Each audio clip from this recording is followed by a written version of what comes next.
Hello everyone, आज के इस वीडियो में हम डिस्कस करेंगे क्लास 12th का जो पॉलिटिकल साइंस का इवनिंग शिफ्ट का जो प्री बोर्ड एग्ज़ाम है। मैं आपको इसका सॉल्यूशन कराने वाला हूँ। ठीक है, आप पेपर कैसा देकर आए हो, आपने क्या इसका आंसर लगाया है, एक बार आप मेरी इस वीडियो से मैच कर लो, आपको पता लग जाएगा कितने आपके आंसर करेक्ट हैं और कितने करेक्ट नहीं हैं। ठीक है, तो ध्यान से देखिए, ये आपका 2024-25 का पेपर है और आज डेट है आज 17 तारीख। ठीक है, ये 17 तारीख का पेपर है और इवनिंग शिफ्ट का है, जैसा कि आप यहाँ पे देख पा रहे हो। हम चलते हैं सीधा क्वेश्चन पे। हमारा सेक्शन ए जो होता है इसमें 12 क्वेश्चन होते हैं। ठीक है, 1 नंबर वाले क्वेश्चन होते हैं, इसको देखते हैं। देखिए, सबसे पहला क्वेश्चन है कि सोवियत व्यवस्था के संदर्भ में कौन सा कथन सत्य नहीं है। ठीक है, बताइए, ध्यान से देखिए। ये व्यवस्था समाजवाद पे आधारित थी, ये व्यवस्था पूंजीवाद के विरोध में थी, ये व्यवस्था निजी संपत्ति के समर्थन में थी और ये व्यवस्था राज्य को सर्वोपरि मानती थी।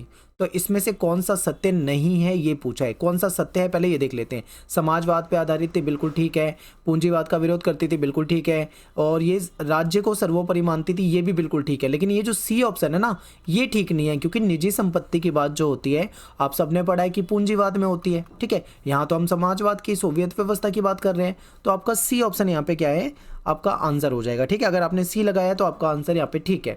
आगे चलते हैं, क्वेश्चन नंबर 2 पे चलते हैं।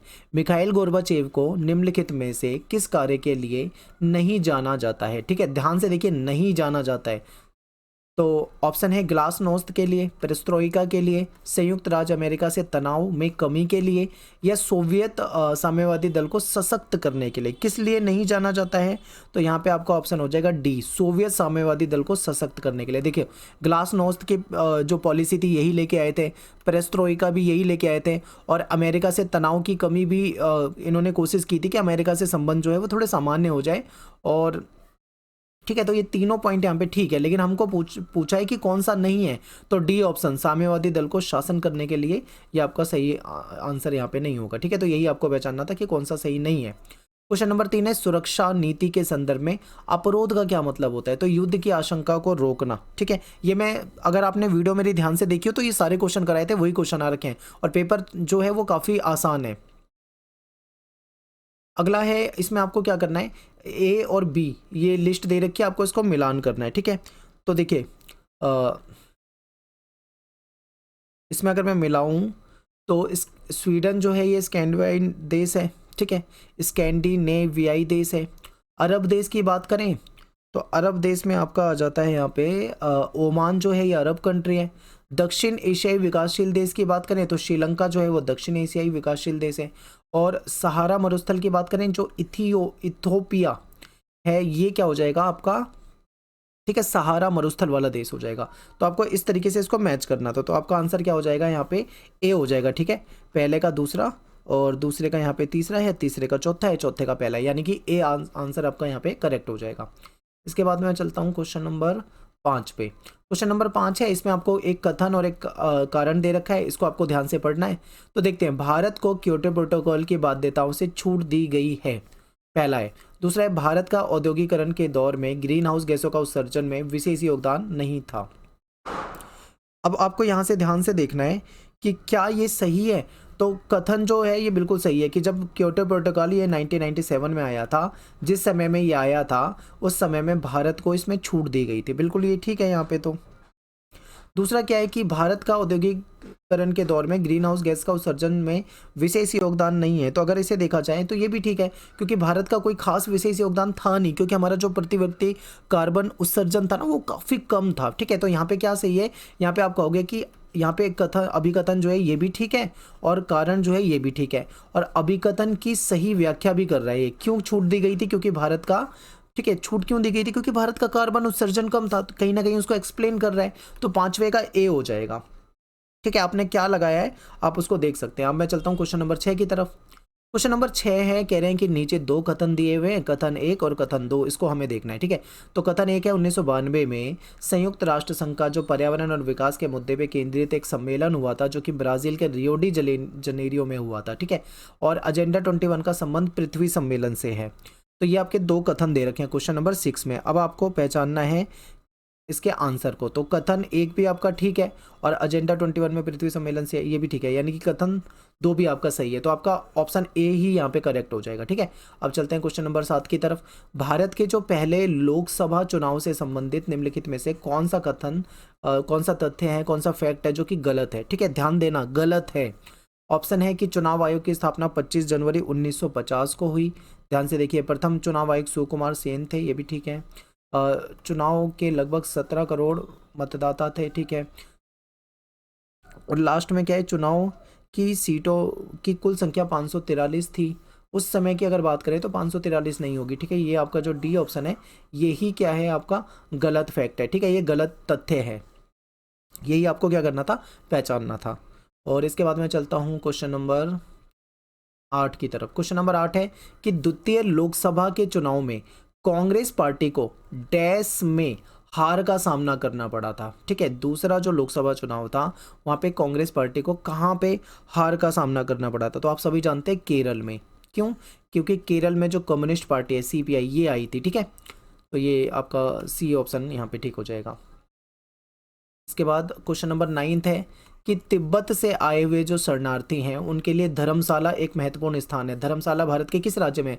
हिमाचल प्रदेश। देखो ये मैंने अभी आपको इंपॉर्टेंट क्वेश्चन कराया था, वहाँ पे मैंने आपको बताया था कि जो दलाई लामा ये भारत में आते थे तो ये हिमाचल में रुकते थे। हिमाचल में एक जगह है, उस जगह का नाम धर्मशाला है। अब यहाँ पे एक चीज़ ध्यान रखना, ये धर्मशाला वो धर्मशाला नहीं है जो जिसमें लोग ठहरा करते हैं, उस जगह का नाम ही धर्मशाला है। ठीक है, तो आपका बी ऑप्शन यहाँ पे हो जाएगा, हिमाचल प्रदेश। लाल डेंगा डैश राज्य के मुख्यमंत्री बने, ये भी आपको कराया हुआ है। ठीक है, ये कहाँ के थे? मिजोरम के थे। यहाँ पे बी ऑप्शन आपका करेक्ट हो जाएगा।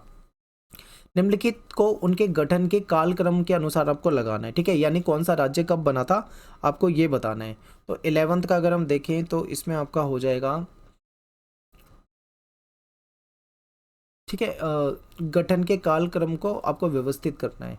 तो देखिए सबसे पहले यहाँ पे आपका उत्तराखंड बना है। ठीक है, उसके बाद आपका कौन सा बना था, उसके सॉरी यहाँ पे एक मिस्टेक हो रही है, सबसे पहले यहाँ पे छत्तीसगढ़ है। ठीक है, छत्तीसगढ़ बना था। छत्तीसगढ़ के बाद फिर यहाँ पे उत्तराखंड है और इसके बाद है आपका झारखंड हो जाएगा और तेलंगाना जो है ये आखिर में बना है। ठीक है, यानी तेलंगाना आखिर में है। तो आपको आंसर में ये देखना है कि तेलंगाना आखिर में किस किस में दे रखा है। तो आप देखोगे ए और डी दो ऑप्शन में दे रखा है, तो आपका जो सही आंसर हो जाएगा वो डी हो जाएगा। ठीक है, एक बार क्वेश्चन नंबर 12 को देखते हैं। इसमें आपको गलत युग्म को पहचान कर लिखना है कि ये आमने सामने लिखे हुए इसमें से एक जो है वो गलत है, आपको वो पहचानना है। ताशकंद समझौता नेहरू, भारत चीन युद्ध वीके कृष्ण मेनन रक्षा मंत्री थे। ठीक है, शिमला समझौता इंदिरा गांधी। ठीक है, कारगिल संघर्ष अटल बिहारी वाजपेयी। ठीक है, यहाँ पे जो गलत है वो है ए, ताशकंद समझौता जो था। ठीक है, ये गलत है। ताशकंद समझौता किसके समय पे हुआ था? ये लाल बहादुर शास्त्री। ठीक है, लाल बहादुर शास्त्री ताशकंद समझौते में गए हुए थे और वहीं पे उनकी डेथ हो गई थी, जिसका आज तक रीजन नहीं पता लग पाया कि क्यों ऐसा हुआ था। चलिए, ये तो हमारा था सेक्शन ए। अब इसके बाद चलते हैं सेक्शन बी पे, यानी कि जो हमारे 2 नंबर वाले क्वेश्चन होते हैं, इसको देखते हैं। तो पहला क्वेश्चन है कि भारत और पाकिस्तान के बीच में तनाव के किन्हीं 2 मुद्दों के बारे में बताना है। तो देखो कश्मीर का मुद्दा रहता है भारत और पाकिस्तान के बीच में। ठीक है, ये हो जाएगा। और आतंकवाद का मुद्दा रहता है, आपको पता है पाकिस्तान की तरफ से आतंकवाद को खूब मदद दी जाती है, तो ये मुद्दा हो जाएगा। इसके अलावा घुसपैठ वगैरह होती रहती है। ठीक है, ये मुद्दा हो जाएगा। तो आप कोई 2 मुद्दे इसमें से बता सकते थे। सुरक्षा क्या है, इसका आपको इसका अर्थ बताना है। तो सुरक्षा का बुनियादी अर्थ क्या होता है, चैप्टर में हमने पढ़ा था, खतरे से आज़ादी। ठीक है, यानी सुरक्षा का अर्थ क्या है, खतरे से आज़ादी, यानी कि जो हमारे जीवन के केंद्रीय मूल्यों की को खतरों से आज़ाद करता है, तो उसे हम सुरक्षा कह सकते हैं। फिर क्वेश्चन नंबर 15 है कि खतरे के नए स्रोत बताने। बिल्कुल सिंपल, ये सारा मैंने करवाया हुआ था। खतरे के नए स्रोत में क्या आ जाता है, आपका आतंकवाद आ जाता है। ठीक है, और क्या आ जाएगा, आपका ग्लोबल वार्मिंग आ जाएगा। ठीक है, गरीबी आ जाएगा और जो महामारियां फैल रही हैं वो महामारियां आ जाएंगी। तो कोई भी आप 2 बता सकते थे क्योंकि 2 नंबर का क्वेश्चन है। इसके बाद क्वेश्चन नंबर 16 है स्वतंत्रता के पश्चात अंतरिम सरकार के जो मंत्रिमंडल था, इसमें 2 ऐसे नेता बताने हैं जो विपक्षी दल से थे। देखो मैंने आपको जो कार्टून वाली वीडियो कराई थी, कार्टून वाली वीडियो में मैंने आपको पूरा वो कार्टून इमेज दिखाई थी जिसमें 2 नेता थे। कौन कौन से थे? एक तो थे आपके श्यामा प्रसाद मुखर्जी थे। ठीक है, और कौन थे दूसरे? भीमराव अंबेडकर, यानी कि BR अंबेडकर और श्यामा प्रसाद मुखर्जी। ठीक है, आप मुझे कमेंट में बताना कि आप क्या लिख कर आए हो। पेपर बहुत ही सिंपल है बिल्कुल। अब चलते हैं आगे क्वेश्चन नंबर 17 की तरफ। वामपंथ और दक्षिणपंथ क्या है, ये भी मैंने आपको बताया था कि वामपंथ जो होता है लेफ्टिस्ट विचारधारा है। ये क्या कहते हैं, ये लोग ये संसद पे विश्वास नहीं करते हैं, ठीक है। ये गरीबों के हित के लिए पॉलिसी बनाने की तो बात करते हैं, लेकिन ये संसदीय व्यवस्था पे विश्वास नहीं करते हैं। दक्षिणपंथी क्या कहते हैं खुला कंपटीशन होना चाहिए, ठीक है, और बाजार मूलक अर्थव्यवस्था होनी चाहिए, ज़्यादा से ज़्यादा क्या होना चाहिए, ज़्यादा से ज़्यादा व्यापार को बढ़ावा देना, ठीक है। संस्कृति राष्ट्रवाद की बात करेंगे, देशभक्ति की बात करते हैं, कौन बात करते हैं, दक्षिणपंथी जो होते हैं।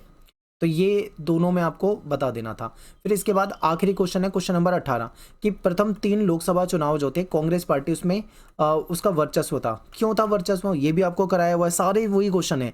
क्यों वर्चस्व था, वही वर्चस्व इसलिए था क्योंकि कांग्रेस पार्टी एकमात्र ऐसी पार्टी थी, ठीक है, एकमात्र ऐसी पार्टी थी जिसमें जिसका पूरे देश में कैडर था, यानी पूरे देश के लिए सबसे महत्वपूर्ण पार्टी थी। इसमें फिर जो बड़े बड़े नेता होते थे, ठीक है, जो करिश्माई नेता थे, नेहरू हो गए, वल्लभ भाई पटेल हो गए, ठीक है, राजेंद्र प्रसाद जैसे बड़े बड़े नेता हो गए, ये सारे कांग्रेस के ही थे।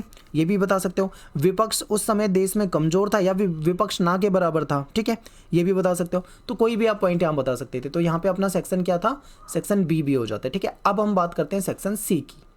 तो सेक्शन सी जो होता है ये हमारा 4 नंबर के क्वेश्चन होते हैं, ठीक है, और 5 क्वेश्चन करने होते हैं, यानी 5 क्वेश्चन होते हैं, तो टोटल 20 नंबर का बन जाता है। तो पहला क्वेश्चन इसमें जो आप देख पा रहे हो, सोवियत संघ के विघटन का भारत पे क्या प्रभाव पड़ा, आपको कोई 2 प्रभाव बताने हैं।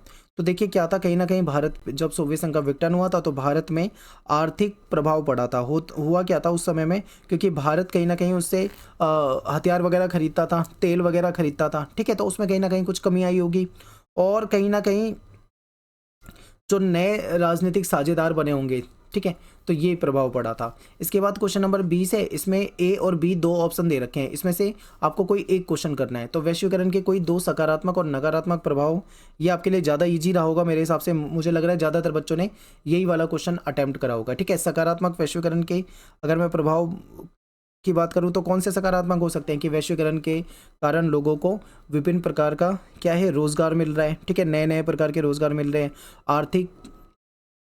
आर्थिक रूप से देखें तो दुनिया भर में टेक्नोलॉजी आ रही है, ठीक है, एमएनसी कंपनियां आ रही है, संस्कृतियों का विचारों का आदान प्रदान हो रहा है, लोगों के लिए रोजगार के नए नए अवसर आ रहे हैं, ये तो सकारात्मक हो गए। अगर नेगेटिव पॉइंट की बात करूं तो कई जगह पे आर्थिक असमानता देखने को मिलती है, गरीब देशों पे इसका खासकर ज़्यादा नुकसान हो रहा है। गरीब देश गरीब होते जा रहे हैं, अमीर देश अमीर होते जा रहे हैं, ठीक है। और कहीं ना कहीं हम देखें तो लोगों की जो सांस्कृतिक पहचान होती थी, खासकर जो विकासशील देश होते हैं, उनकी सांस्कृतिक पहचान खोती जा रही है, लोग पश्चिमीकरण की तरफ ज़्यादा आकर्षित हो रहे हैं, ठीक है, ये बता सकते थे आप। इसके अलावा अगर मैं ऊपर वाले क्वेश्चन को देखूं तो ये है कि वैश्वीकरण के कोई 2 राजनीतिक प्रभाव बताने हैं, और जो वर्ल्ड इकोनॉमिक फोरम है ये वैश्वीकरण को किस प्रकार से देखता है, आपको ये बताना था। तो इसका एक बार देखते हैं, ठीक है। इसका जो पहला पॉइंट है राजनीतिक प्रभाव में, हम ये बता सकते हैं कि जो वैश्वीकरण है ना, वैश्वीकरण के कारण विभिन्न देशों में जो राज्य होता था, जो सरकार होता था, उसका काम करने का तरीका बदला है।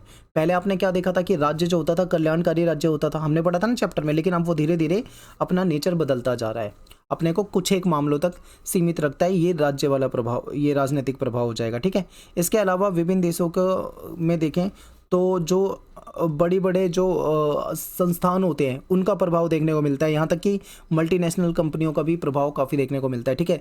कहीं ना कहीं सरकार उनके दबाव में कुछ फैसले लेती है, तो आप ये भी बता सकते थे। इसके अलावा वर्ल्ड इकोनॉमिक फोरम की बात करें तो वो वैश्वीकरण को कैसे देखता है, तो वर्ल्ड इकोनॉमिक फोरम जो है वो वैश्वीकरण को सपोर्ट करता है, और ये दुनिया भर में अगर हम देखें तो पूरी दुनिया में आर्थिक विकास हो या व्यापार हो, इसको बढ़ावा देता है, ठीक है। कहीं ना कहीं वैश्वीकरण को पॉजिटिव तरीके से रखता है ये, तो ये आप बता सकते थे यहाँ पे। अब इनमें से कोई एक क्वेश्चन करना था। अगला है कि भारत की परमाणु नीति क्या है। भारत ने जो परमाणु अप्रसार की नीति थी, ये जो एनपीटी जिसको कहा जाता है, इसका भारत ने विरोध क्यों करा था भाई, क्या कारण थे इसके विरोध करने के। तो भाई देखो, भारत की परमाणु नीति में क्या है कि हम क्या है दूसरों के देशों की संप्रभुत्ता का सम्मान करते हैं, हम कभी भी अपने परमाणु हथियारों का फर्स्ट यूज़ नहीं करेंगे, ऐसा हमारी परमाणु नीति में है। लेकिन मोदी जी ने क्या कहा था, अभी एनडीए की सरकार ने कहा था कि अगर आवश्यकता पड़ती है तो हम इस पॉलिसी को बदल सकते हैं फर्स्ट यूज़ वाले को, ये भी है। फिर दूसरा क्या है कि हमने परमाणु परीक्षण करा था। हमने सबसे पहला परमाणु परीक्षण किया था 1974 में, 1974 के मई महीने में राजस्थान में एक जगह है पोखरण, वहाँ पे करा था। ठीक है, दूसरा परमाणु परीक्षण बता सकते हो, वो भी हमने पोखरण में ही करा था, लेकिन वो 1998 में करा था। और परमाणु अप्रसार संधि का हमने विरोध क्यों करा भाई, ये भी आपसे पूछा है। इसलिए किया क्योंकि ये जो संधि है ना, ये भेदभाव वाली नीति है। अब विकसित देशों ने तो परमाणु हथियार प्राप्त कर लिए, उनको तो कोई रोक नहीं लगा रही, लेकिन भारत जैसे देश अगर अपनी सुरक्षा के लिए भी परमाणु हथियार रखना चाहें तो उस पर प्रतिबंध लगा रही थी। इसलिए भारत ने इसको गलत माना, भेदभाव वाली नीति माना, और इसका क्या करा, खुल के विरोध किया। ठीक है, अब इसके बाद क्वेश्चन नंबर 22 है, भारत में आपातकाल कब और किस परिस्थिति में लगाया गया। आपातकाल के कोई 2 सबक लिखे, इसी में आपातकाल के कारण पूछे हुए हैं। तो देखिए, आपातकाल आपको पता है 25 जून 1975 को लगाया था। उस समय प्राइम मिनिस्टर कौन थी, इंदिरा गांधी थी। ठीक है, और क्यों लगाया गया भाई, कैसी परिस्थिति में, आप बता सकते हो कि पूरे देश में राजनीतिक अशांति थी, स्टूडेंट का आंदोलन चल रहा था जिसमें जेपी नारायण ने पूरे विपक्ष को एक साथ कर लिया था। ठीक है, यहाँ तक कि रेल हड़ताल, दुनिया भर की हड़तालें चल रही थी इस कारण से, और महंगाई बेरोजगारी की समस्या थी। इस समय इस परिस्थिति में आपातकाल लगाया गया। अब इसी में पूछा गया है कि आपातकाल के कोई 2 सबक बताइए। आपातकाल के 2 सबक क्या है कि सबक ये है कि भारत से लोकतंत्र को विदा कर पाना मुश्किल है, ये साबित हो गया था। और क्या था, और ये भी साबित हो गया था कि जो संविधान और नागरिक अधिकार है, इसको सरकार चाहे तो ख़त्म नहीं कर सकती है। ठीक है, ये सारी बातें आप बता सकते हो। फिर अगला है कि आपातकाल के आपके कारण पूछे हुए हैं। तो अभी ये 4 नंबर का क्वेश्चन है, तो 4 पॉइंट लिखने हैं। कारण में आप बता सकते थे कि 1971 में जो चुनाव हुए थे, उसके बाद जो इलाहाबाद हाई कोर्ट का फैसला था, वो कहीं ना कहीं एक रीज़न था इसका। ठीक है, दूसरा रीज़न ये हो सकता है कि जो जेपी नारायण थे, इन्होंने क्या करा था, सारे विपक्ष को एकजुट कर लिया था और इंदिरा को मतलब बिल्कुल हटाने पे लगे हुए थे। ठीक है, और देश में बेरोजगारी, आर्थिक संकट, ये सब चल रहा था जिससे स्टूडेंट विरोध कर रहे थे। ठीक है, और जो सरकारी कर्मचारी थे उनसे भी आह्वान किया जा रहा था कि इसमें शामिल हो जाओ। तो इंदिरा गांधी के लिए उस समय में प्राइम मिनिस्टर बना रहना मुश्किल पड़ रहा था, तो कहीं ना कहीं उन्होंने आपातकाल लगाना सही समझा, तो इसलिए उन्होंने आपातकाल लगाया। ठीक है, इसके बाद क्वेश्चन नंबर 23 देखिए, लास्ट क्वेश्चन है कि भारत का जो नॉर्थ ईस्ट है, यहाँ पे जो 7 बहनों के नाम से विख्यात राज्य हैं, इनमें से कोई 2 के नाम लिखने हैं और इस क्षेत्र के सामने उपस्थित कोई 2 चुनौतियाँ बतानी है। बहुत सिंपल है, देखो, असम हो गया, अरुणाचल प्रदेश हो गया, वहाँ पे मणिपुर है, मिजोरम है, ठीक है, त्रिपुरा है, मेघालय है, और इतने सारे राज्य हैं। आप उसमें से कोई 2 राज्य के नाम बता सकते थे, लेकिन यहाँ पे एक और चीज़ पूछी हुई है कि इनके सामने कोई चुनौतियाँ बतानी है। तो चुनौतियाँ क्या है यहाँ पे अलगाववाद की चुनौती है। ठीक है, आर्थिक विकास वहाँ पे नहीं हुआ है उतना ज़्यादा जितना बाकी इंडिया में हो रखा है। जातीय संघर्ष देखने को मिलता है यहाँ पे। असम में क्या था, बाहरी लोगों के, असम में तो जो बांग्लादेशी आके बसे हुए, उनके खिलाफ आंदोलन हुआ। तो ये सारे पॉइंट आप बता सकते थे। बिल्कुल ईजी पेपर है, एकदम आसान, मुझे पहले अंदाज़ा नहीं था इतना आसान पेपर आएगा। अब आप कैसा करके आओ ये आपको पता होगा। अब सेक्शन डी में देखिए 24वां क्वेश्चन, क्वेश्चन नंबर 24 है कि कार्टून दिया हुआ है और कार्टून के आधार पे आपको आंसर करना है। ठीक है, अब यहाँ पे एक बार ध्यान से देखिए, इस कार्टून का संबंध किस मुद्दे से है, तो ये पर्यावरण से रिलेटेड है। अगर आप चैप्टर भी देखोगे तो पर्यावरण वाले चैप्टर में आपको ये दिखेगा। ठीक है, फिर इसी का जो आगे चलते हैं हम, क्वेश्चन नंबर 2 देखते हैं कि निम्न में से प्रथम दुनिया से संबंधित कौन सा देश है। पहली दुनिया, अब पहली दुनिया कौन सा है, यूएसए वाला है, दूसरी यूएसएसआर वाला है। ठीक है, तो अमेरिका ही हो जाएगा भाई, यहाँ पे सीधा सीधा लिखा हुआ है। और क्वेश्चन नंबर 3 है कि निम्न में से तीसरी दुनिया का देश कौन सा है। तो तीसरी दुनिया के देश की अगर हम बात करें तो बांग्लादेश हो जाएगा, क्योंकि तीसरी दुनिया कौन से थे, जो बाद में आज़ाद हुए थे और गुटनिरपेक्ष थे। तो चाइना तो आएगा नहीं इसमें, इटली भी नहीं आता, रसिया भी नहीं आता, क्योंकि रसिया दूसरी दुनिया में आता है, इटली जो है ये उधर पहली दुनिया अमेरिका वाले गुट में हो सकता है। ठीक है, या इनके किसी भी गुट में होगा, लेकिन ये पहली दूसरी दुनिया में ही होगा, तो बांग्लादेश हो जाएगा। क्वेश्चन नंबर 4 को देखें तो इसमें कहा गया है कि कार्टून में सूट पहना हुआ व्यक्ति डैश का प्रतीक है।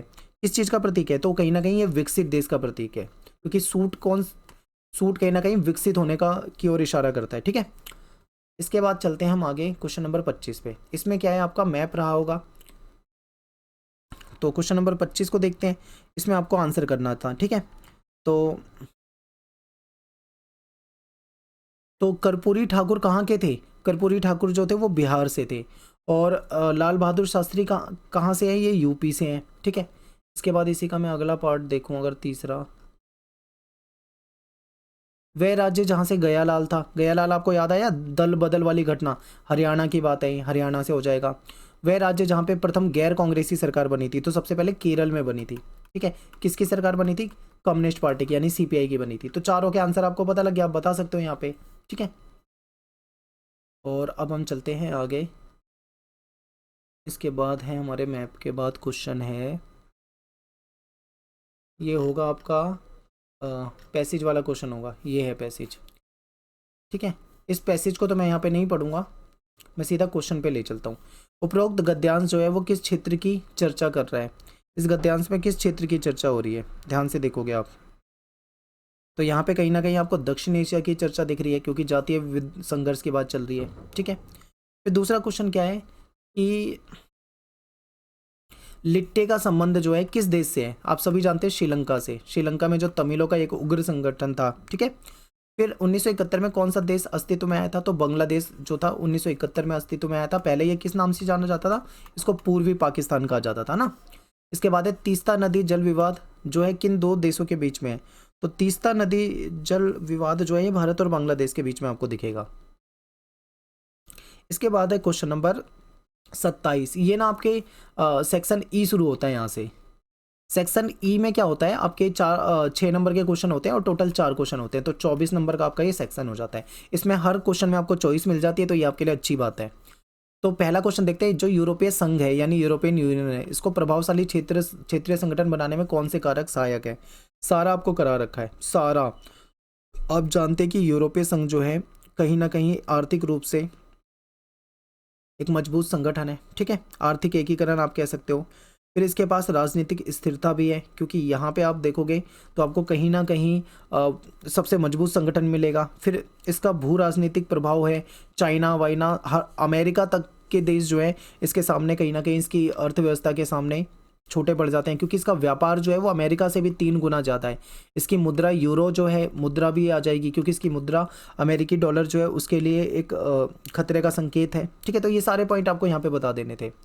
इसके बाद क्या है कि भारत और चीन के बीच में जो तनाव के कोई 3 मुद्दे आपको बताने हैं, दोनों देशों के बीच में संबंध सुधारने के कोई 3 सुझाव भी देने हैं।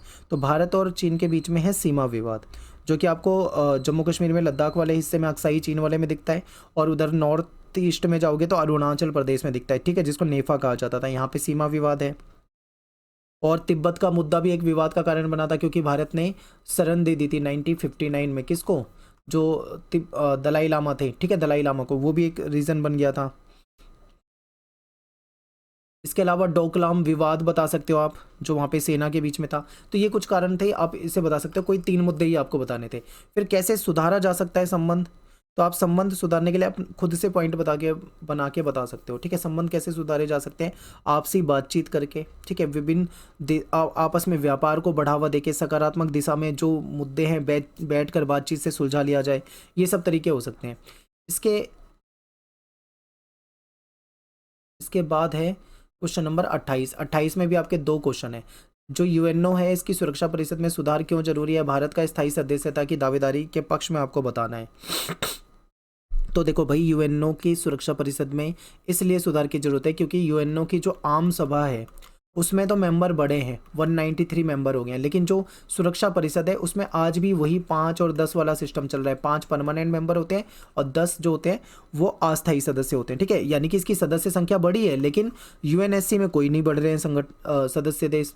ठीक है, तो ये बढ़ने की आवश्यकता है। और फिर ये कहीं ना कहीं दबाव में काम करता है, पश्चिमी देशों की इस पे ज़्यादा चलती है। ठीक है, तो ये सारी चीज़ें आप यहाँ बता सकते थे।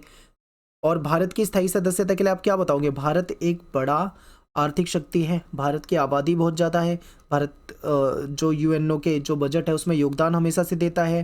ठीक है, जिम्मेदार देश है भारत, दुनिया का सबसे बड़ा लोकतंत्र देश है भारत। आप ये सारे पॉइंट भारत के पक्ष वाले बता सकते थे यहाँ पे।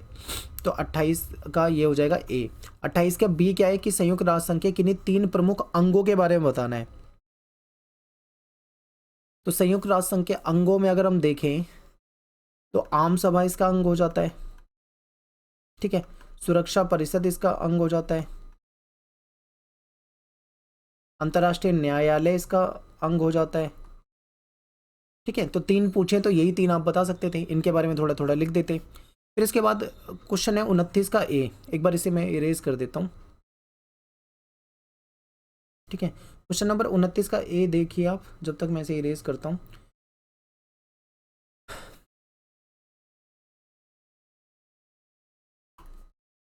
देखिए, स्वतंत्रता के बाद रजवाड़ों को भारत में शामिल करने में सरदार वल्लभ भाई पटेल ने महत्वपूर्ण भूमिका निभाई। बिल्कुल ठीक है, इसके बारे में आपको बताना है। तो बिल्कुल आप बता सकते हो कि क्या हुआ, जब देश आज़ाद हुआ था तो देश का विभाजन हो गया, ऐसे में विभाजन वाली समस्या थी, प्लस में ये रजवाड़ों की समस्या थी, क्योंकि कुछ रजवाड़े ऐसे थे जो भारतीय संघ में शामिल नहीं होना चाहते थे, कुछ पाकिस्तान की तरफ जाना चाहते थे, कुछ स्वतंत्र रहना चाहते थे। तो ऐसे में कहीं ना कहीं इनको सही तरीके से, ठीक है, भारतीय संघ में शामिल करने में सबसे ज़्यादा जो महत्वपूर्ण भूमिका थी वो सरदार पटेल की थी। उन्होंने क्या करा, सभी रजवाड़ों से जाके बातचीत करी, उनको सहमति के आधार पर जुड़वाया और इंस्ट्रूमेंट ऑफ एक्सेशन पर सिग्नेचर करवाए, उनका विलय करवाया, ठीक है। इसीलिए इनको लौह पुरुष की उपाधि दी गई है। तो आप ये बता सकते थे। फिर इसके बाद आज़ाद हिंदुस्तान का जन्म जो है कठिन परिस्थितियों में हुआ। स्वतंत्रता के पश्चात भारत के सामने कौन सी 3 चुनौतियाँ थी, आपको ये बतानी थी, ठीक है। तो आप सभी जानते हैं कि जब हमारा देश आज़ाद हुआ था उस समय देश के सामने कई समस्याएं थी, जैसे कि लोकतंत्र कायम करना, ठीक है, आर्थिक विकास करना, देश में एकता अखंडता को बनाए रखना। ये आप 3 चुनौतियां बता के इसको विस्तार से लिख सकते थे। 30 क्वेश्चन है, क्वेश्चन नंबर 30 में 2 हैं, ऑप्शन ए और ऑप्शन बी। तो ऑप्शन ए कहता है कि भारतीय राजनीति में हाल के वर्षों में जो राजनीतिक दल हैं उसमें कुछ विशेष मुद्दों पर सहमति बनी है। ये भी मैंने आपको कराया हुआ है कि कुछ ऐसे मुद्दे हैं जिसपे सबकी सहमति है, जैसे कि नई आर्थिक नीति 1991 वाली, सभी सहमत थे। जो SC ST हैं, जो OBC वगैरह हैं, इनको आरक्षण देने की बात पे लगभग सभी दल सहमत थे, पिछड़ी जातियों की दावेदारी पे। फिर जो लोकल पार्टी थी, जो छोटी क्षेत्रीय पार्टी थी, उसको महत्व दिया जाए, इस पे सभी सहमत थे, ठीक है। और विचारधारा की जगह कार्य सिद्धि की बात थी, इस पे भी सभी सहमत थे। तो ये 3-4 पॉइंट आप कोई भी बता सकते थे, क्योंकि 3 ही पॉइंट आपसे पूछे होंगे यहाँ पे। इसी के ऑप्शन में है कि भारतीय जो राजनीति है इसमें 90 का दशक जो है, ठीक है, 1990 का दशक जो है वो चुनौतीपूर्ण रहा है। तो इसके बारे में कोई 3 मुद्दे आपको बताना। आपको पता है ना उस टाइम पे क्या हुआ था। सबसे पहली बात है कि 1989 के बाद कांग्रेस का प्रभुत्व समाप्त हो गया था, या कांग्रेस प्रणाली समाप्त हो गई थी। उसके बाद जितनी भी सरकार बनी, किसकी बनी, गठबंधन की बनी, ठीक है। फिर क्या था, इस समय मंडल मुद्दा छाया रहा, देश में बहुत ज़्यादा लड़ाई झगड़ा भी हो गया था इसी चक्कर में। फिर नई आर्थिक नीति अपनाई गई थी 1991 में, आप ये बता सकते हो। इसी दौरान सांप्रदायिकता बढ़ी थी, ठीक है, बाबरी मस्जिद ढांचे को गिराया गया। तो ये सारे मुद्दे थे। राम जन्मभूमि का मुद्दा भी मुख्य बन गया था, ठीक है, सांप्रदायिकता बहुत ज़्यादा हो गई थी। ये सारे पॉइंट आप यहाँ बता सकते थे। तो पेपर अगर कुल मिला के देखें तो बहुत सिंपल है, बहुत ही ईजी है, सारी चीज़ें करा रखी है, चैप्टर में डिटेल में सब कुछ कराया हुआ है। और उम्मीद करता हूँ आपका पेपर बहुत अच्छा गया होगा। आप मुझे कमेंट में बताइए पेपर कैसा गया है। तो मिलते हैं आपसे नेक्स्ट वीडियो में। Thanks for watching. जय हिंद, जय भारत।